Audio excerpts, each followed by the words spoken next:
Start करते भी। आज का टॉपिक आज अपन ने करना है भी इंथैल्पी चेंज ऑफ रिएक्शन। देखो इंथैल्पी चेंज ऑफ रिएक्शन ना वैसे वैसे तो इंपॉर्टेंट होता है तब जब अपन ने न्यूमेरिकल सॉल्व करने होते हैं। बट करके देख लेते हैं, मैं आपको थोड़ा सा बता देता हूँ किस तरीके से रहता है enthalpy change of a reaction. यानी कि डेल्टा आर एच की बात हो रही है। ठीक है। अब डेल्टा आर एच की बात अगर आप करें तो डेल्टा आर एच क्या होता है, पूरी रिएक्शन का जो इंथैल्पी चेंज है कि एक रिएक्शन को करवाते वक्त एनर्जी हीट बाहर निकलेगी, अब्सॉर्ब होगी, क्या है वो, क्या होती है समेशन ऑफ ए आई। ठीक है। इंथैल्पी ऑफ रिएक्शन प्रोडक्ट, इसको लिखो। प्रोडक्ट्स की energy enthalpy minus reactants. Okay, पहले ना मैं आपको एक रिएक्शन लिख के दिखाता हूँ। A I moles of reactant convert हो रहे हैं B I moles of product के अंदर। ठीक है।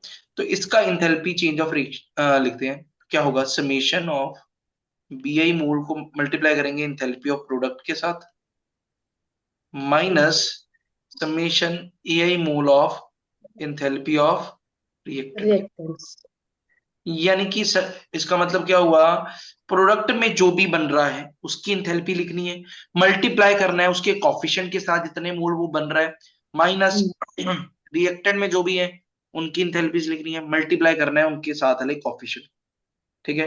एग्जाम्पल के तौर पे अगर मैं आपको बताऊं, जैसे कि CH4 की ऑक्सीडेशन करवाऊं तो क्या बनता है CO2 और वाटर बनता है ना। अगर मैंने इस रिएक्शन का डेल्टा आर एच लिखना है तो क्या होगा, बोलो। You will say it is equals to the enthalpy of क्या, carbon dioxide plus 2 times enthalpy of water into enthalpy of water plus minus minus enthalpy of methane plus 2 times enthalpy of oxygen. क्या है बात। Oxygen. Yes. है good evening इसको, sir. हाँ जी good evening जी। ठीक है। अब यहाँ पर ये जो एच लिखा है ना इसको मोलर इंथैल्पी भी कह देते हैं। यहाँ पर अगर आप थोड़ा स्पेसिफिक होना है, HM। एच एम क्या है, मोलर इंथैल्पी। मोलर इंथैल्पी का मतलब एक मोल के लिए बात हो रही है। ठीक है भी, क्लियर, इसमें कोई डाउट। थोड़ा सा रिपीट कर दो सर। देखो मैंने क्लियर। क्या किया, मैं बताता हूँ आशीष। देखो मैंने अभी क्या बताया, मैंने इंथैल्पी चेंज ऑफ रिएक्शन के बारे में बात की है। मैंने कहा कोई भी रिएक्शन अगर लिखी हो, यानी कि AI क्या है, नंबर ऑफ मोल्स है रिएक्टेंट के, तो क्या बन रहा है BI मोल्स प्रोडक्ट बन रहा है। तो आपने किसी भी रिएक्शन का डेल्टा चेंज कैसे निकालना है, आपने समेशन BI जितने मोल्स है H product minus summation AI moles enthalpy of reactant, यानी कि प्रोडक्ट की इंथैल्पी माइनस रिएक्टेंट की इंथैल्पी आपने कर देनी है। ठीक है। और एग्जांपल मैंने नीचे लेके दिखाई है, मैंने कहा कि अगर मेरे पास मीथेन है उसके अंदर ऑक्सीजन डालोगे तो मेरे पास कार्बन डाइऑक्साइड और वाटर बनेगा। तो इस रिएक्शन का delta R H enthalpy change क्या होगा, enthalpy of carbon dioxide molar HM लिख रहा हूं, HM क्या है मोलर इंथैल्पी। मोलर इंथैल्पी का मतलब होता है हमारे पास एक मोल कार्बन डाइऑक्साइड की इंथैल्पी चाहिए, है ना। एक मोल कार्बन डाइऑक्साइड की enthalpy plus 2 times molar enthalpy का वाटर की माइनस रिएक्टेंट की इंथैल्पी लिख देनी। समझे बात को, बोलो भाई। ठीक है सर। इसमें कोई डाउट, बोलो। इसमें कोई डाउट या कंफ्यूजन। ठीक है। अगर आपको क्या आता है, इंथैल्पी ऑफ फॉर्मेशन आता है, वर्ड आता है इंथैल्पी ऑफ फॉर्मेशन। अब इंथैल्पी ऑफ फॉर्मेशन का मतलब क्या होता है, इंथैल्पी ऑफ फॉर्मेशन का मतलब है it is the change in enthalpy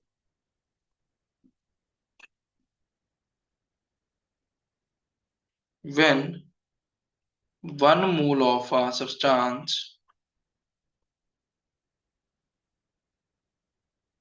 is formed directly from its constituent element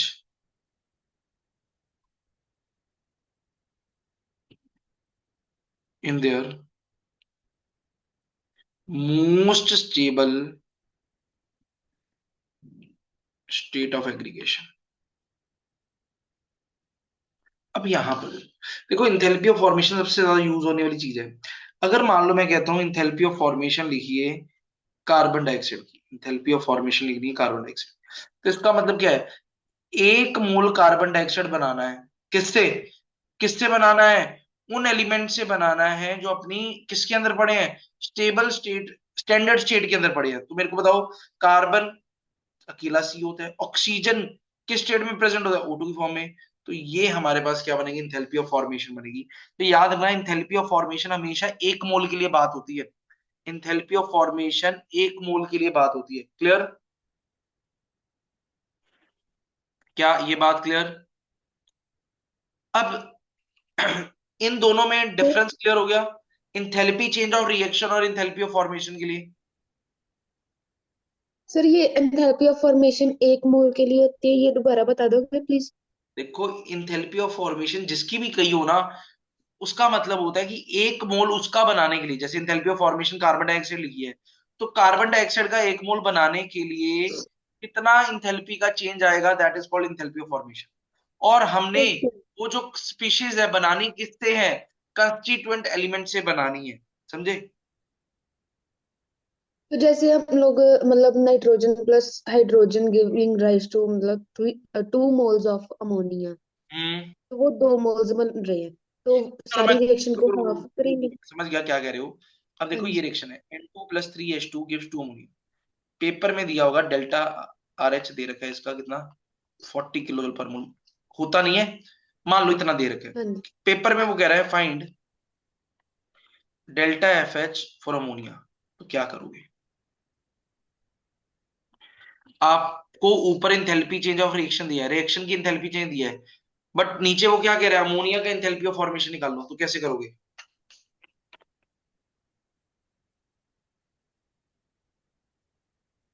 तो फिर 1 मोल सर फाइंड वन करेंगे। वन मोल के लिए ढूंढेंगे। कुछ भी नहीं, सिंपल सी बात। देखो, ऊपर वाली रिएक्शन सब कुछ सही है, ऊपर वाली रिएक्शन 2 मोल के लिए है बिल्कुल।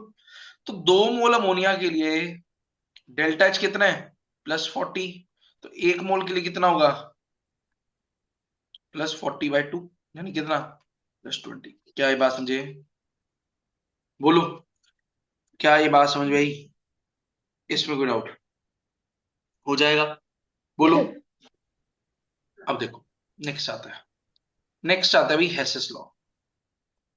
हेसेस लॉ क्या कहता है, अगर कहता है ए से बी जाना है, ए से बी जाने के लिए एंथैल्पी चेंज है डेल्टा H। बट अगर मैं ए से बी वाया स्टेप जाऊं, ए से सी, सी से बी, अब ए से सी जाने के लिए डेल्टा H1 लग रहा है, सी से बी जाने के लिए डेल्टा H2 एंथैल्पी चेंज आ रहा है। तो वो कहता कहता हमारे पास डेल्टा H क्या होगा, डेल्टा H1 + डेल्टा H2 के बराबर होगा। बात समझे? वो कहता कि हमारे पास, अगर तुम किसी पॉइंट ए से बी जा रहे हो, चाहे तुम डायरेक्ट स्टेप करवा के जाओ, चाहे तुम मल्टीपल स्टेप्स के थ्रू जाओ, इंथैल्पी चेंज सेम आएगा। इसके पीछे का रीजन बता सकते हो, एनीवन? इसके पीछे का रीजन बता सकते हो? इसके पीछे रीजन है भाई, इंथैल्पी क्या थी, state function. State function enthalpy है ये। किसके ऊपर डिपेंड करती है, इनिशियल कहां से स्टार्ट इनिशियल किया एंड और कहां फाइनल पर जा स्टेट। रहे हैं। किसके ऊपर नहीं डिपेंड करती, बात के ऊपर। पाथ के ऊपर। तो बात होनी ही थी। तो ये हेसेस लॉ ने कोई नई बात थोड़ी बताई, हेसेस लॉ ने तो पुरानी बात जो इंथैल्पी के बारे में पता है, उसी से एक लॉ बना दिया। समझे? बोलो, ये क्या ये बात समझ में आई? तो इसके रिगार्डिंग जो क्वेश्चन आता है, बड़ा फेमस क्वेश्चन, आपने कई बार देखा होगा। कार्बन के अंदर ऑक्सीजन डालो, CO2 बन रहा है। कार्बन के कार्बन अंदर हाफ मोल ऑक्सीजन डालो, कार्बन मोनोऑक्साइड बनेगा। फिर हाफ मोल ऑक्सीजन डालो, CO2 बनेगा। पेपर में क्वेश्चन क्या आता है, मान लो कहता है डेल्टा H इसका कितना है, -393 kJ/mol है। इसका डेल्टा H है -293 kJ/mol। कहता है ये डेल्टा H क्या होगा, बोलो। 100 क्या करना था, क्या करना था? माइनस कुछ भी नहीं करना, तुमने कहना है, यार हम पढ़ के आए हैं, -100 -393 किसके को होगा, दोनों इक्वल होने चाहिए, उसे excess plus delta H minus three -100। Ninety three plus 293। बात समझे? Yes. As simple as that, इतना सा। क्लियर? उसके बाद ना हमारे पास ना काफी सारी इंथैल्पीज आती है। काफी सारी इंथैल्पीज देखो। अगर आप थर्मोडायनेमिक किसी बुक के अंदर देखो, कहीं पे भी देखोगे तो काफी सारी इंथैल्पीज आती है। तो अपन उनको कॉम्प्लिकेट नहीं कर रहा, मैं तुम्हें ना नाम लिखवा रहा हूँ और तुम्हें ही सिखा रहा हूँ कि तुमने कैसे आइडेंटिफाई करना है कौन सी इंथैल्पी है। जैसे कि आपको आएगा बॉन्ड इंथैल्पी, बॉन्ड को इंथैल्पी ब्रेक ऑफ एटमाइजेशन, करने के लिए। फिर आएगा vaporisation enthalpy,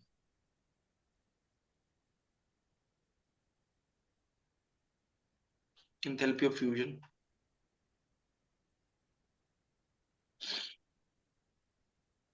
enthalpy of sublimation,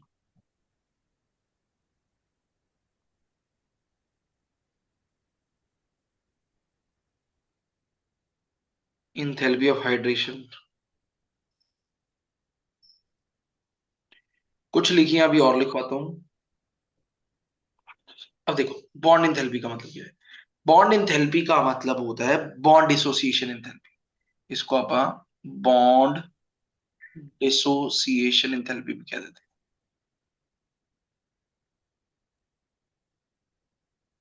ठीक है, तो बॉन्ड इंथैल्पी का मतलब है बॉन्ड तोड़ने के लिए हमारे पास हमारे पास जो एक energy mole of change bond आएगा, होता है। इंथैल्पी चेंज आएगा, that is called bond dissociation enthalpy. क्या ये बात समझे? यस। ठीक है। अब यहां पर ना थोड़ा सा ट्रिकी पार्ट है। बॉन्ड इंथैल्पी ये तो क्लियर होगी, बॉन्ड तोड़ने के लिए जो इंथैल्पी चाहिए होती है, ठीक है, डेल्टा आर एच। अगर तुमने रिएक्शन की इंथैल्पी निकालनी है ना in terms of bond enthalpy, तो क्या फॉर्मूला होता है, समीशन बॉन्ड इंथैल्पी रिएक्टेंट की पहले लिखी जाती है minus summation bond enthalpy product की बाद में लिखी जाती है। देखो ये अभी, तो उल्टा आ गया सर। हाँ अभी अपन एक पीछे क्या पढ़ा था, समीशन डेल्टा एफ एच क्या करते थे, product. Product minus reactant. Minus delta भी नहीं, अपन ने मूलर वाला किया था, मूलर के साथ ही करवाता, summation molar enthalpy of product minus summation molar enthalpy of reactant, ये किया था ना। बट अगर तुम बॉन्ड एंथैल्पी के टर्म में करते हो तो रिएक्टेंट वाले की वैल्यू पहले आती है, प्रोडक्ट वालों की बाद में आती है। इसके पीछे लॉजिक ये है कि रिएक्टेंट के बॉन्ड तोड़ने के लिए एनर्जी इंथैल्पी ज्यादा होती है, तो इस वजह से रिएक्टेंट को पहले लिखा जाता है, प्रोडक्ट को बाद में लिखा जाता है। समझे? बोलो, क्लियर? इंथैल्पी ऑफ एटमाइजेशन का मतलब क्या होता है? इंथैल्पी ऑफ एटमाइजेशन का मतलब है एक कि मोल को एटम्स में हमारे करना। पास जो भी कंपाउंड, जो भी मॉलिक्यूल हमारे पास दे रखा है, उसके सारे बॉन्ड तोड़ के जो एलिमेंट्स या एटम्स बनेंगे उनके गैसियस एटम्स बना देना, that is called enthalpy of atomisation.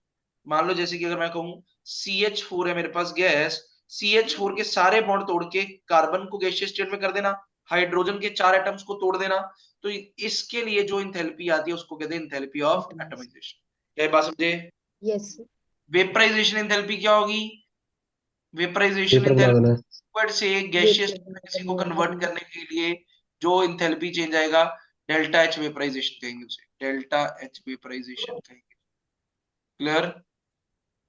Yes sir. Enthalpy of fusion क्या होगा? सॉलिड से लिक्विड किसी को कन्वर्ट करने के लिए जो एंथैल्पी चेंज आएगा उसे डेल्टा एच फ्यूजन कहेंगे। सब्लिमेशन किसे कहेंगे? सॉलिड से डायरेक्ट गैस कन्वर्ट करने के लिए जो गैस में एंथैल्पी चेंज, कन्वर्ट करना। एंथैल्पी ऑफ सब्लिमेशन कहेंगे। इंथैल्पी ऑफ हाइड्रेशन किसको कहेंगे? अगर आपके पास कोई अनहाइड्रस सॉल्ट है, उसके अंदर वाटर मॉलिक्यूल्स अगर आप डाल देते हो और क्या बनाते हो, हाइड्रेटेड सॉल्ट बनाते हो, तो ऐसा करवाने पे जो भी इंथैल्पी चेंज आएगा उसे इंथैल्पी ऑफ हाइड्रेशन। क्या ये बात समझे? तो इनके अंदर कुछ भी मोटी मोटी बात, कोई भी मेन काम की चीज नहीं है, ना वो पेपर में पूछता है इनके बारे में, ठीक है। क्योंकि अगर इनके बारे में पूछना है तो इनका एक ही चीज है पूछने के लिए, न्यूमेरिकल। ठीक है, न्यूमेरिकल इसका आएगा नहीं। आपने 11th में सभी ने पढ़ा होगा न्यूमेरिकल, इसके जो प्लस माइनस करके करते थे, वो न्यूमेरिकल्स थोड़े लेंथी हो जाते हैं, तो वैसे न्यूमेरिकल्स कम आते हैं, ठीक है, इन एग्जाम्स के अंदर पूछे नहीं जाते। क्लियर? बट मैं तुम्हें जब क्वेश्चन प्रैक्टिस करेंगे अपन उसमें करवाता हूँ, ठीक है। क्या ये बात क्लियर वो हुई? ਇਹਦੇ ਫਿਰ ਫਾਰਮੂਲੇ ਵੀ ਨਹੀਂ ਆਣੇ क्या? ਮੋਸਟ ਪ੍ਰੋਬਬਲੀ ਫਾਰਮੂਲਾ ਵਗੈਰਾ ਤਾਂ ਆਊਗਾ ਇਹਦਾ ਕਿ नहीं आना किसका? नहीं नहीं, कुछ भी नहीं आ रहा।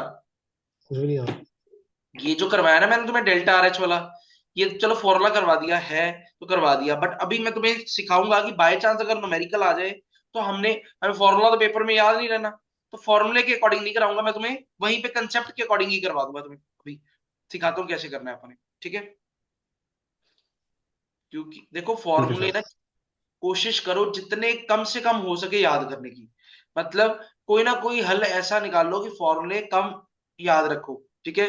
मतलब हर चीज फॉर्मूले में ना करा करो, क्योंकि पेपर में जाके फॉर्मूले भूलने ही भूलने हैं, ठीक है? कितने याद रख लो, 20 30 50 याद हो जाएंगे, ठीक है? उसके बाद बाकी सब्जेक्ट में, तो मैथ में फॉर्मूला ज्यादा इंपॉर्टेंट है, मैथ वाले करना, ठीक है? केमिस्ट्री के अंदर तो समझ के काम कर लो, ठीक है? चले भी अगला। जी सर। अब नेक्स्ट आती है बात इंथैल्पी ऑफ न्यूट्रलाइजेशन की।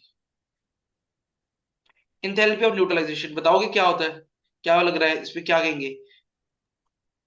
न्यूट्रलाइजेशन रिएक्शन वाली। सिंपल सी बात, न्यूट्रलाइजेशन एक करवाने मोल पे एसिड जो भी इंथैल्पी चेंज होते हैं, न्यूट्रलाइजेशन क्या करते थे, HCl को NaOH के अंदर डालोगे तो NaCl और वाटर बनेगा।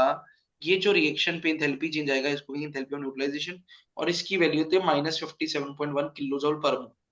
अब ये मैंने क्यों करवाई है, क्यों इसलिए करवाई है, पेपर में ये नहीं पूछेगा इंथैल्पी ऑफ न्यूट्रलाइजेशन क्या है। पेपर में मेरे को जो लगता है पूछा जा सकता है कि बताओ इंथैल्पी ऑफ न्यूट्रलाइजेशन की वैल्यू क्या होती है, तो -57.1 किलो जूल पर मोल होती है, याद रखना, फिक्स्ड वैल्यू है इस रिएक्शन के लिए, क्या सभी इसी रिएक्शन के सभी लिए? के लिए, जब भी न्यूट्रलाइजेशन होगी, सॉल्ट एंड वाटर अच्छा। बनेगा जब भी, तो इंथैल्पी चेंज सेम आएगा। ठीक है सर। बात समझे? सर अगर स्ट्रॉन्ग एसिड या वीक एसिड वगैरह हो तो भी सेम आएगा? तो वीक एसिड के अंदर तो कंप्लीट न्यूट्रलाइजेशन कभी होती नहीं ना, हाँ जी पार्शियल होती है। पार्शियल होएगी तो तो स्ट्रॉन्ग। अगर बेस वीक आ जाए साथ में नहीं नहीं, तो भी? मैं क्या जी कह सर। रहा हूँ, कंप्लीट न्यूट्रलाइजेशन हो, HCl और NaOH स्ट्रॉन्ग है ना, तो यहां पर न्यूट्रलाइजेशन कंप्लीट होगी, पूरा न्यूट्रल होगा। अगर तुम्हारे पास एसिड क्या है, स्ट्रॉन्ग है, बेस वीक है, तो तो तुम कंप्लीट बताओ न्यूट्रलाइजेशन नहीं न्यूट्रलाइजेशन है। होगी? कभी भी नहीं। तो ओवरऑल जो नहीं। सॉल्ट प्लस वाटर तो बन जाएगा, बट जो रिजल्टिंग सोल्यूशन बनेगा वो एसिडिक बनेगा, क्योंकि एसिड क्या था, स्ट्रॉन्ग था। समझ रहे हो बात को? ठीक है सर। जी सर जी। ठीक है, तो ये बात याद रखिएगा, हमारे पास ये enthalpy of neutralisation strong acid strong base में ही होती है। कंप्लीट न्यूट्रलाइजेशन हमेशा स्ट्रॉन्ग एसिड और स्ट्रॉन्ग बेस के अंदर होगी। तो हमारे पास क्या बनेगा, सॉल्ट एंड वाटर बनेगा, और इंथैल्पी चेंज क्या आएगा, फिक्स्ड आएगा -57.1। या तुम सिंपल सी बात तुम ऐसी याद रख लो सारे जने, HCl प्लस NaOH की ही रिएक्शन है। क्यों? क्योंकि स्ट्रॉन्ग एसिड स्ट्रॉन्ग बेस, मैंने आयनिक इक्विलिब्रियम तुम्हें करवाया था, याद है मैंने क्या बताया था? आयनिक यस। इक्विलिब्रियम के अंदर स्ट्रॉन्ग एसिड कौन सा लेना है हमेशा, HCl। HCl HCl strong base कौन सा लेना है, NaOH। पूरी NaOH। NaOH। केमिस्ट्री के अंदर मोस्टली यही चीज करते हैं हम, ठीक है? हम्म। ठीक है, चलो नेक्स्ट सर आता वैसे अगर गल करिए कि हमेशा HCl ਤੇ NaOH ਹੀ क्यों ਲੈਂਦੇ ਆ, मतलब sulphuric acid is also strong acid. ले लो, कोई दिक्कत नहीं है। नहीं जनरल, वैसे मतलब हमेशा ਇਹਨਾਂ मैं ਦੋਵਾਂ वही ਦੀ बता ਗੱਲ रहा हूँ ना, ਕਰਦੇ जनरल एक बात होती है ना, जैसे मान लो कंसंट्रेशन टर्म है, कंसंट्रेशन टर्म आप मोलैरिटी ही क्यों लेते हैं, बताओ मेरे को। राजन आप भी केमिस्ट्री के हो, मोलैरिटी भी तो है। जब भी आप कहीं देखो कोई भी सोल्यूशन बनाते हो, प्रैक्टिकल आपने किए होंगे, आपको मोलैरिटी के अंदर कंसंट्रेशन दी जाती है, मोलैलिटी के अंदर क्यों नहीं दी जाती? जनरल है, मतलब मोस्टली अब यूज ये करते हैं। जी। और एक और तुम्हें वो देता हूँ, बैठे सोचते रहना घर पे, आपा जब भी इलेक्ट्रोकेमिस्ट्री के अंदर पोटेंशियल पढ़ते, रिडक्शन पोटेंशियल क्यों पढ़ते हैं, ऑक्सीडेशन क्यों नहीं पढ़ते? बात तो एक ही है, हाँ जी। बताओ।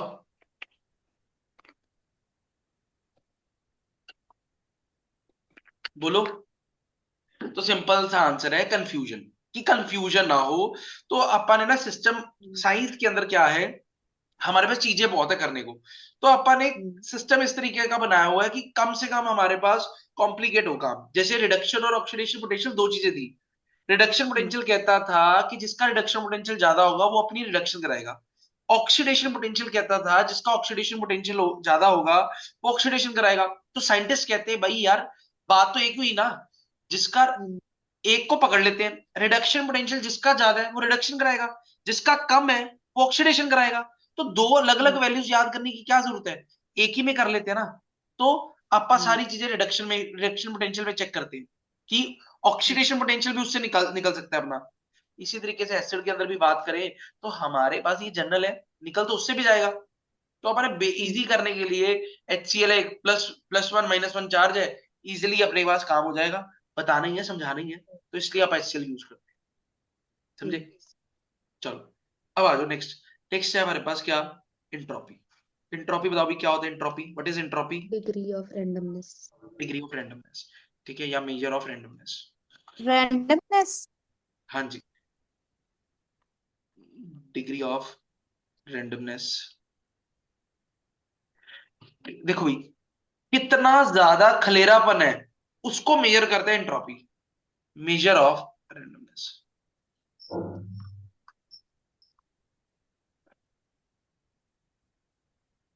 अब मेरे को बताओ, मैंने लिखा सॉलिड, लिक्विड, गैस, क्या लगता है रैंडमनेस किसमें सबसे ज्यादा होगी? गैस गैस में। में। गैस में, ऑब्वियस बात। अब मेरे को एक बात बताओ कि गैस के अंदर रैंडमनेस ज्यादा है, तुमने कैसे लॉजिक बनाया? ਉਹਦੇ सर ਮੋਲੀਕੂਲਸ ਬਿਖਰੇ इंटरमोलिकुलर ਬਿਖਰੇ ਹੁੰਦੇ ਆ, फोर्स। ਇਰੈਗੂਲਰ, ਕੋਈ ਲੈਟਿਸ ਨਹੀਂ ਹੁੰਦਾ ਉਹਨਾਂ ਦੇ ਵਿੱਚ। ठीक है, तो सिंपल सी बात है, तुमने कहना है इंटरन्यूक्लियर स्पेसेस। गैस के अंदर इंटरमोलिकुलर। पार्टिकल दूर दूर पड़े हैं, पॉसिबिलिटी क्या हो सकती है? मूवमेंट करवा के देख लेंगे, है ना? मूवमेंट करवा के देख लेंगे। तो मूवमेंट करवाने की कोशिश करेंगे तो सबसे जल्दी मूवमेंट गैसियस स्टेट करेगी, देन गैस लिक्विड की स्टेट दिक्कत। करेगी, देन सॉलिड स्टेट करेगी। तो आप कहेंगे एंट्रोपी सबसे ज्यादा किसकी होगी? गैसेस की होगी, देन लिक्विड्स की होगी, देन सॉलिड्स की होगी। क्लियर? यस।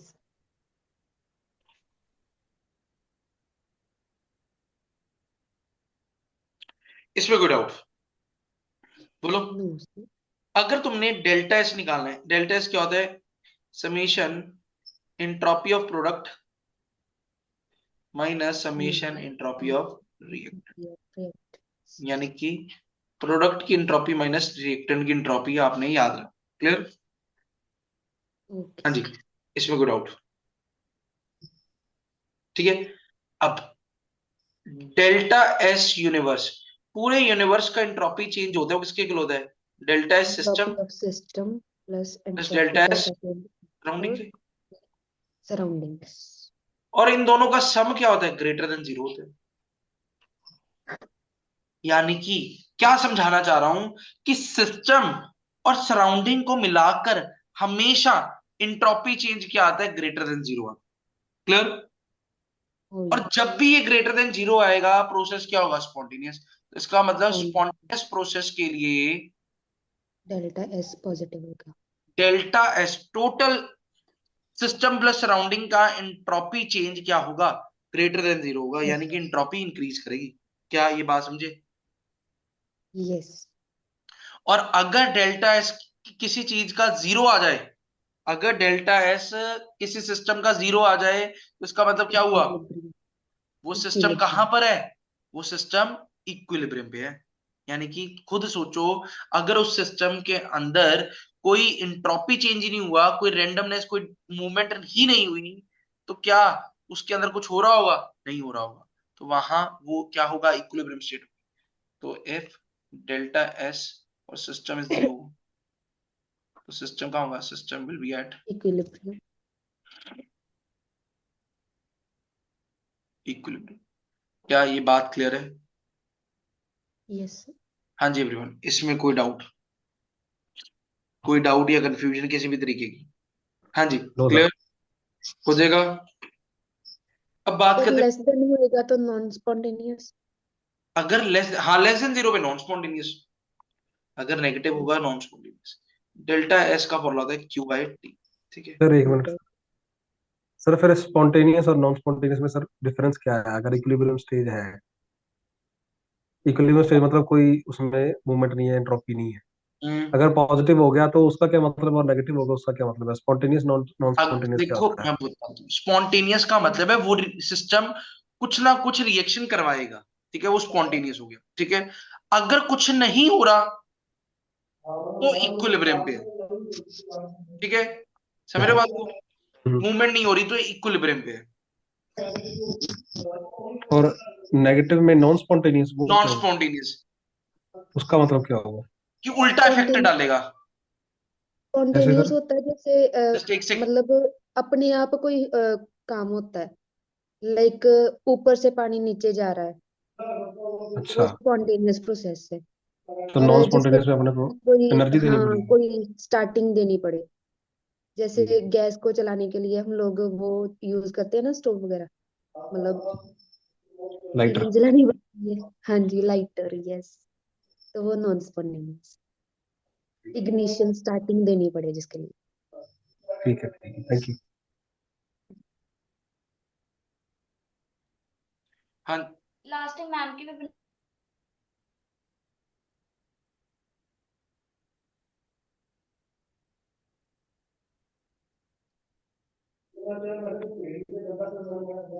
हाँ जी, देखो भाई हाँ क्या कह रहे थे। अगर तो ग्रेटर देन जीरो है तो हमारे पास क्या हुआ, स्पॉन्टेनियस प्रोसेस, यानी कि प्रोसेस आगे जाएगी। ठीक है। अगर जीरो है तो प्रोसेस वहीं का वहीं रुक जाएगा। अगर लेस देन जीरो है तो यानी कि वहां पर नॉन स्पॉन्टेनियस प्रोसेस होगा, यानी कि वो बैकवर्ड को शिफ्ट होएगा। समझ रहे हो बात को। नहीं, अभी इन्होंने बताया कि उसको एनर्जी देनी पड़ेगी उसको स्टार्ट करने के लिए, नॉन ऑब्वियस बात है, स्पॉन्टेनियस को। उल्टा होएगा ना इफेक्ट। अगर प्रोसीड करवाना है तो एक्स्ट्रा एनर्जी देनी पड़ेगी, सप्लाई करनी पड़ेगी। ठीक है। ठीक है। क्लियर। तो डेल्टा एस की वैल्यू क्या है, क्यू बाई टी। ठीक है, याद रहेगा। हमारे पास डेल्टा एस क्या है, क्यू बाई टी। अब क्यू जो है उसको अपन डेल्टा एच लिख सकते हैं, डेल्टा एच बाई टी। ठीक है। अब क्यू क्या थी, अमाउंट ऑफ हीट सप्लाइड। जो अमाउंट ऑफ हीट सप्लाइड वो क्या बताती है, चेंज बताती है। तो अगर अपन ट्रांसफॉर्मेशन की बात करें, entropy change during phase transformation, delta S vaporisation किसके इक्वल होगा, delta H vaporisation by T. Delta S fusion क्या होगा, delta H fusion by T. Delta S sublimation क्या होगा, delta H sublimation by T. Clear. तो ये हमारे पास क्या आया, ये हमारे पास क्या आया, तीन एंट्रोपी चेंजेस आ गए फेज ट्रांसफॉर्मेशन। क्लियर। ये हो जाएगा भाई, इसमें कोई डाउट। No sir, clear. चलो अब देखो भाई, जो हमारे पास मास्टर कैडर के अंदर क्वेश्चन आता है गिब्स फ्री एनर्जी का। गिब्स फ्री एनर्जी क्या होती है, G is equal to H minus T S. ठीक है। और अगर आप बात करें चेंज की, डेल्टा जी किसके इक्वल होता है, delta H minus T delta S के इक्वल होता है। क्लियर। डेल्टा जी जो है delta H minus T delta S के इक्वल होता है। और अगर आप बात करें at standard conditions, at standard conditions,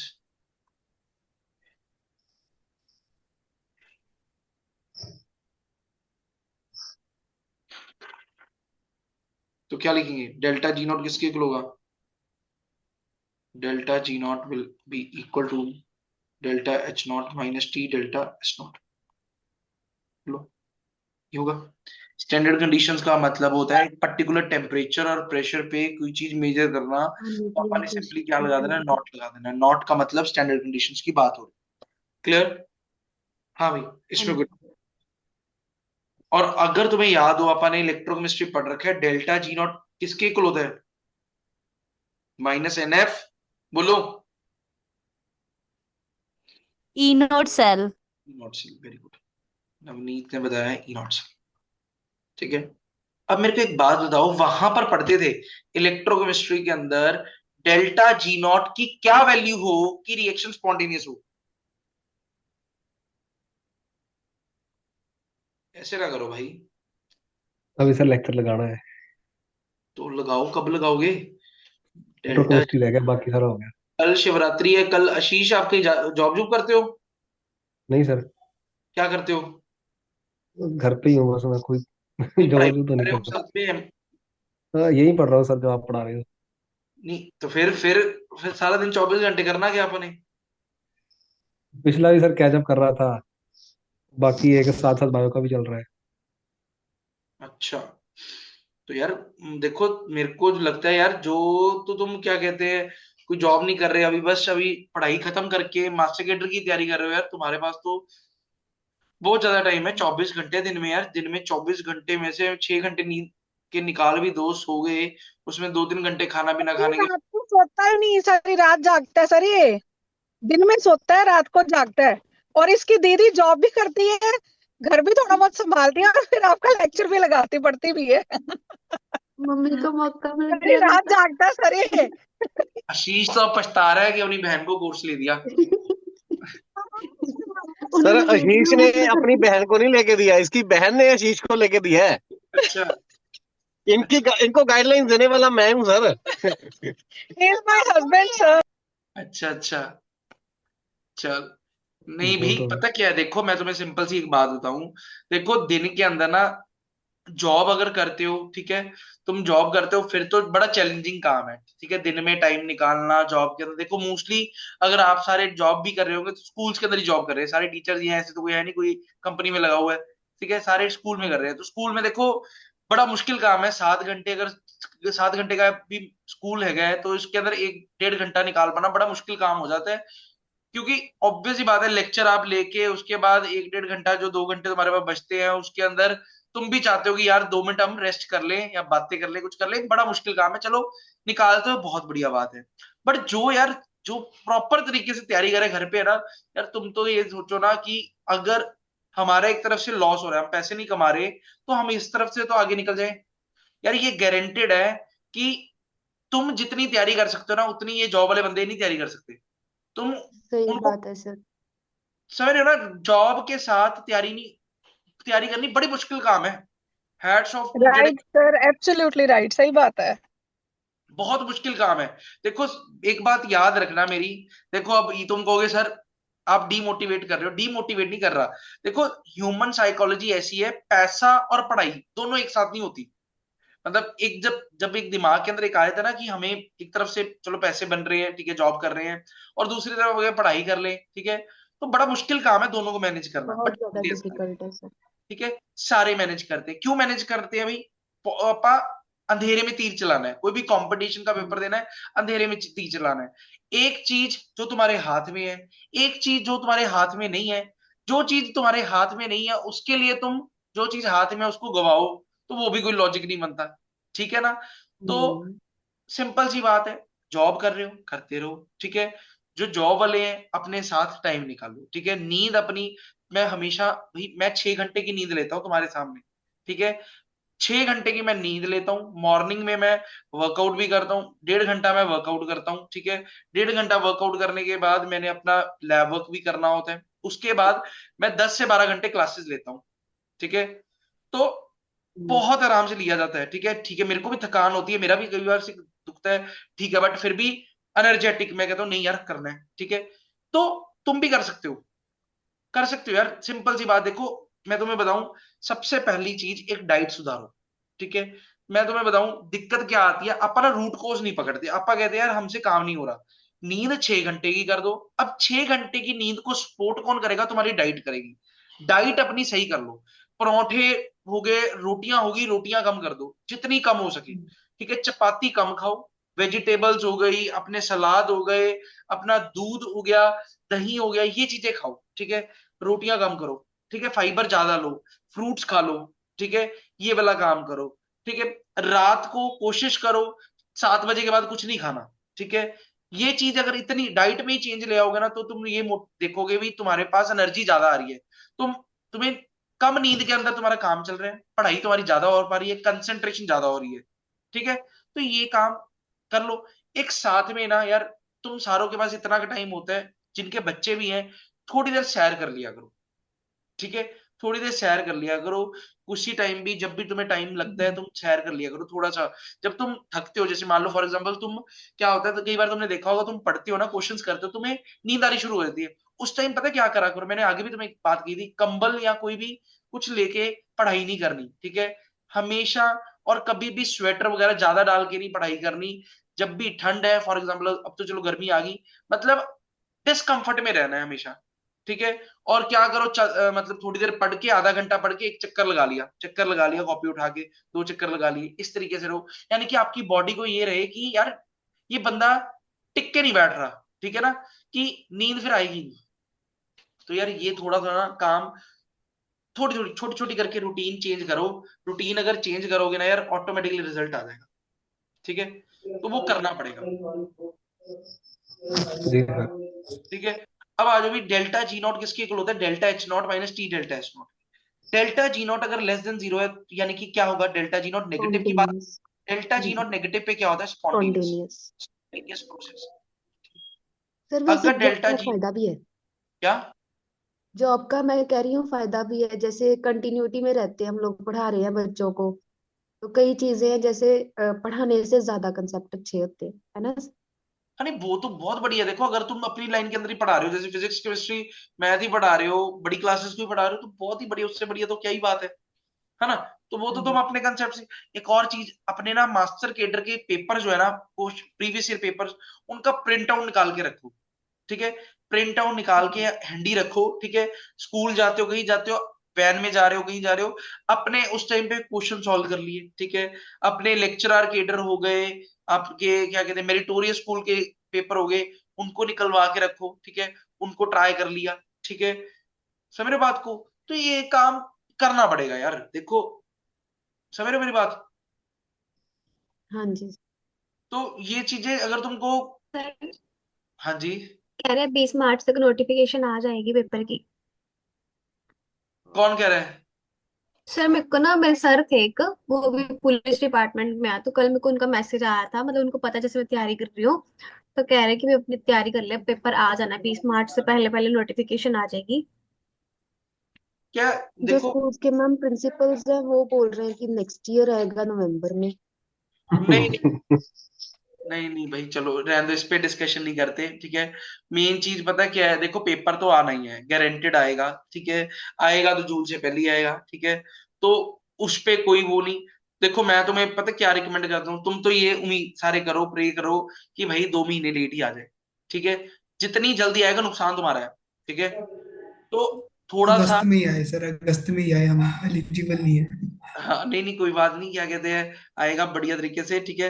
तो इसलिए तो तुम अपना तैयारी करो, टाइम मिलेगा तुम्हें, कोई बात नहीं, ठीक है? तो इसलिए अपनी तैयारी शुरू से करते रहो, ठीक है? तो अपना तो मेन कोई नहीं, अपना आराम से चाहे 20 मार्च को आ जाए, अपना तो पेपर से पहले बढ़िया तरीके से सिलेबस के साथ रिवीजन होता है, कोई दिक्कत आएगी नहीं, ठीक है? चलो आ जाओ इधर। Delta G not negative spontaneous process है, delta G nought greater than zero यानी कि डेल्टा जी नॉट पॉजिटिव पे नॉन स्पॉन्टेनियस है, और डेल्टा जी नॉट अगर जीरो है तो क्या होगा? At equilibrium. क्लियर? बोलो भाई, इसमें कोई डाउट या कंफ्यूजन किसी भी तरीके की? हाँ जी एवरीवन, बोलो, हो जाएगा? हाँ जी एवरीवन, बताइए। Clear sir. अब मैं तुम्हें क्या करवाने लगूंगा? टेबल कराने लगूंगा। देखो हमने पढ़ा है डेल्टा जी किसके इक्वल होता है? Delta H minus T delta S के इक्वल। तो यहां पर देखना, अगर मैं क्या करूं, अगर मैं साइन कन्वेंशन लगाता हूं डेल्टा एच का, डेल्टा एस का, डेल्टा जी का, तो अब देखते हैं भी क्या क्या साइन आएंगे।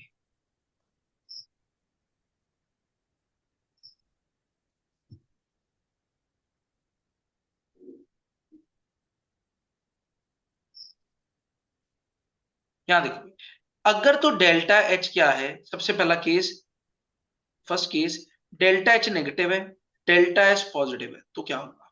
देखना इधर, डेल्टा जी क्या होगा? डेल्टा एच नेगेटिव है, माइनस टी क्या होता है? Temperature, T. डेल्टा एच क्या है? पॉजिटिव, है ना? तो मेरे को एक बात बताओ, टेम्परेचर भी पॉजिटिव होता है, तो नेगेटिव और नेगेटिव, ओवरऑल आंसर क्या आएगा बोलो? नेगेटिव आएगा। नेगेटिव। तो नेगेटिव पे क्या आएगा? स्पॉन्टेनियस। क्लियर? दूसरा केस, डेल्टा एच नेगेटिव है, डेल्टा एस भी नेगेटिव है, तो डेल्टा जी क्या आएगा? देखो delta G will be delta H की value negative minus T delta S की वैल्यू नेगेटिव, नेगेटिव नेगेटिव क्या बनेंगे? Positive, negative plus T. अब यहां पर ना हमारे पास दो केसेस बनेंगे। दो केसेस क्या बनेंगे? इधर देखो, बड़े ध्यान से देखिएगा। अगर टेम्परेचर इज हाई, टेम्परेचर ज्यादा है, अगर टेम्परेचर ज्यादा है, पीछे वाली टर्म ज्यादा होगी, तो क्या आएगा? डेल्टा जी पॉजिटिव आएगा। Yes sir. पॉजिटिव आएगा तो क्या आएगा? Non spontaneous. अगर टेम्परेचर लो है तो डेल्टा जी नेगेटिव आएगा, तो क्या आएगा? स्पॉन्टेनियस। बोलो, क्या ये बात समझ में आई? क्या ये बात समझ में आई? Yes sir. इसमें कोई डाउट? इसमें कोई डाउट? Clear sir. क्लियर? तीसरा, अगर हमारे पास डेल्टा एच की बात करें, अगला केस डेल्टा एच क्या है हमारे पास? पॉजिटिव। पॉजिटिव। डेल्टा एस क्या है? नेगेटिव। डेल्टा जी क्या बनेगा? Positive positive. Minus T, delta S negative. Negative negative positive हो जाएंगे तो ओवरऑल का आंसर क्या आएगा? पॉजिटिव। तो पॉजिटिव। डेल्टा जी अगर पॉजिटिव है तो क्या आएगा? नॉन। स्पॉन्टेनियस। Non spontaneous. चलो चौथा केस, चौथा केस कौन सा रह गया? दोनों पॉजिटिव। दोनों पॉजिटिव। तो delta G is equal to positive minus T positive. तो यहां पर भी दो केस बनेंगे। कौन कौन से दो केस?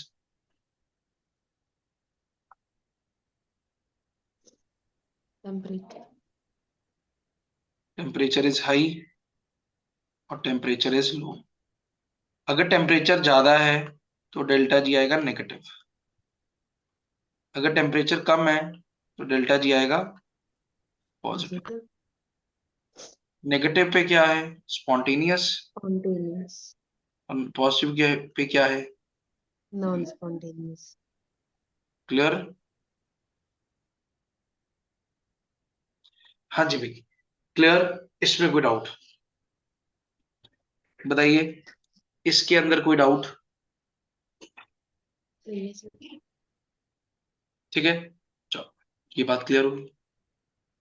फिर आता है हमारे पास क्या? Second law of thermodynamics.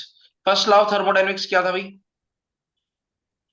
Energy can neither be created nor be destroyed. Neither be created nor be destroyed. Destroyed. Second law of thermodynamic कहता है भाई, हर एक स्पॉन्टेनियस प्रोसेस का, for all spontaneous processes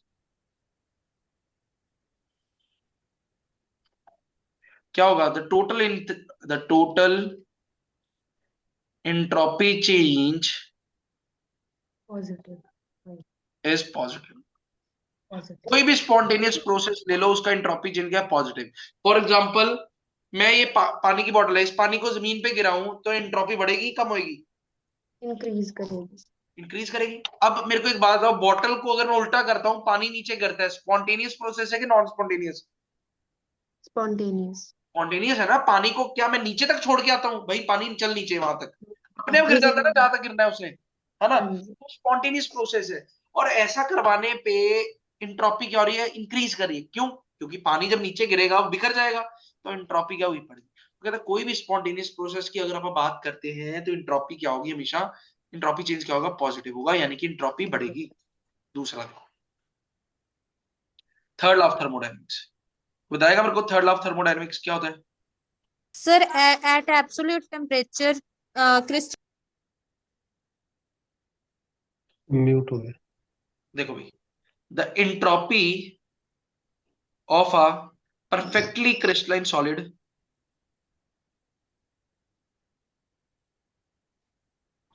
substance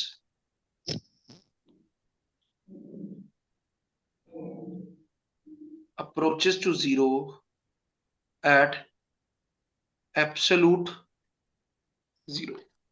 Zero. Absolute zero कहते हैं zero kelvin को। कहता कोई भी परफेक्टली क्रिस्टलाइन सब्सटेंस अगर लेते हो, बड़ा वेल ऑर्डर्ड सब्सटेंस अगर लेते हो, उसको जीरो केल्विन तक ठंडा करते हो। जीरो केल्विन का मतलब होता है -273 डिग्री सेल्सियस। कहता इतने ठंडे टेम्परेचर पे ठंडा करते हैं जब इस सब्सटेंस को, तो उसके अंदर इंट्रोपी चेंज क्या होती है? इंट्रोपी क्या हो जाती है? जीरो आ जाती है। क्यों? ऑब्वियस सी बात है, जब किसी चीज को इतना ठंडा कर देंगे तो उसके अंदर पार्टिकल्स की मूवमेंट जीरो रहेगी, कोई पार्टिकल्स की मूवमेंट नहीं होगी। तो ऑब्वियसली इंट्रोपी क्या हो जाएगी? जीरो हो जाएगी। समझे? बोलो, सर Yes. Yes sir. इस पे कोई डाउट बताइए? नहीं सर। फिर देखो भाई, एक आता है जीरोथ लॉ ऑफ थर्मोडायनेमिक्स।